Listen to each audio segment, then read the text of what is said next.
Bienvenidos a su canal de Inmunólogos en el Mundo. En esta ocasión tenemos una presentación especial. Estamos transmitiendo desde la Peña de Bernal, en el estado de Querétaro, y vamos a continuar con la presentación de la comparación entre las 5 vacunas que existen contra el SARS-CoV-2, y esta es la segunda parte de esa presentación. Comenzamos. La primera pregunta que nos vamos a plantear el día de hoy es: ¿cuáles son las diferencias que existen en la conservación de las mismas? Y bueno, aquí tenemos que existe una diferencia en cuanto a los tiempos. La de Pfizer-BioNTech, 6 meses a menos 80, de menos 80 a menos 60 grados centígrados, y al descongelar hasta 5 días, 120 horas, entre una temperatura de refrigeración que es entre 2 y 8 grados centígrados.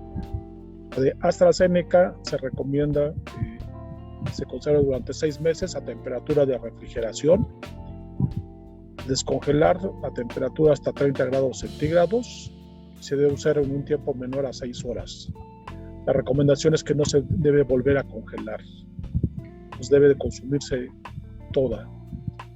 Sputnik V, 3 meses a menos 18 grados centígrados, al descongelar en una duración estimada entre 2 y 5 minutos cuando se hace temperatura ambiente, y deben usarse los primeros 120 minutos y no se puede volver a congelar. CanSino, esta no requiere congelación, únicamente se refrigera entre temperaturas entre 2 y 8 grados centígrados, y lo mismo que la de Sinovac, que se debe mantener desde su producción en red de frío, también a temperatura de refrigeración entre 2 y 8 grados centígrados. Ahora vamos a hablar tal vez el punto más importante de las vacunas, que es la eficacia. Entonces tenemos al fondo las eficacias para diferentes vacunas, las cuales las muy eficientes del 100%, como la difteria, ¿sí? O la de la polio, o la de la viruela. En cambio, hay otras que tienen una eficiencia menor, por ejemplo la vacuna contra neumococos, que tiene una eficiencia del 74%. Entonces, con respecto a esto, vamos a comparar las vacunas contra el SARS-CoV-2. Entonces, tenemos que la eficacia de estas vacunas, aquí está resumida, encontrando que la que mayor eficacia tiene es la de Pfizer-BioNTech con un 95%, el intervalo de confianza está entre 90.3 y 97.6. Seguiría en segundo lugar la Sputnik V con una eficacia del 91.4% para la prevención de casos sintomáticos, pero 100% para la prevención de enfermedad grave. Pfizer, como fue la primera que salió, no precisó el porcentaje de eficacia, si era con respecto a la prevención de casos asintomáticos o graves. AstraZeneca, por ejemplo, tiene una eficacia de 63% para la prevención de casos sintomáticos, CanSino de 68.83% para casos sintomáticos, y aquí ellos también especifican que para la prevención de enfermedad grave de 95.47%. Para el caso de Sinovac tenemos también un 60% para la prevención de casos sintomáticos y 65.3% para la prevención también de casos sintomáticos, pero esto en Indonesia, siendo el caso anterior en Turquía. Entonces aquí tenemos 2 estudios que se hicieron en lugares diferentes y donde hubo esta diferencia importante, pues de más de 20 puntos entre ambos resultados, lo cual no es de extrañar cuando estudia uno fenómenos biológicos, que puedan existir variaciones importantes entre las poblaciones. La siguiente comparación refiere a qué tanto se parecen en su esquema de vacunación. Y aquí encontramos que para el caso de Pfizer BioNTech, ¿sí?, es la única que está recomendada para mayor de 16 años. Todas las demás son para mayores de 18 años. La de CanSino no lo especifica, pero suponemos que así debe de ser también. En todos los casos son 2 dosis de 0.5 mililitros, excepto para Sinovac, que es una sola dosis de 0.5 mililitros. Entonces, en México se está vacunando a los maestros con esta dosis, la de Sinovac, y también en los lugares donde es difícil llegar. En todos los casos, la vía de inoculación es la intramuscular, y lo que sí varía mucho es el periodo entre entre la primera y la segunda dosis. En el caso de Pfizer son 21 días, en el caso de AstraZeneca pueden ser entre 2 y 3 meses, en el caso de Sputnik V entre 21 y 90 días, y en el caso de CanSino 28 días. Siguiente pregunta. ¿El procedimiento de descongelación es diferente para cada una de ellas? Y entonces tenemos que efectivamente hay diferencias importantes en estos casos. En el caso de la de Pfizer se descongela entre 2 y 8 grados centígrados en un tiempo aproximado de 3 horas. Una vez descongelada se debe diluir. Una vez descongelada, la vacuna sin diluir se puede almacenar durante 120 horas entre temperatura de refrigeración. En el caso de la de AstraZeneca, la descongelación se debe hacer en un periodo de 6 horas, con una temperatura de hasta 30 grados centígrados, y se debe documentar la fecha y hora de expiración.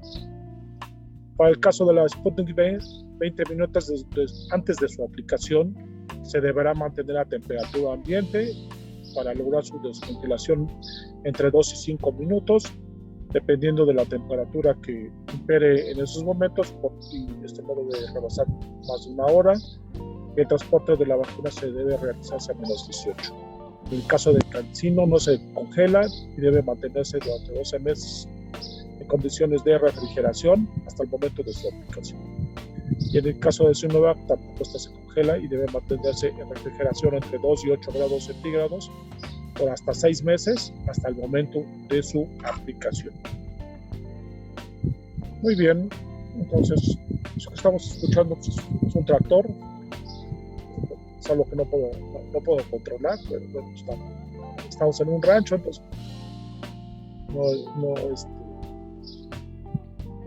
esos son los bemoles de hacerlo en un sitio así. El tiempo que debe realizar la observación de posibles reacciones a la vacuna. Los tiempos de observación vacunal en todos los casos son iguales.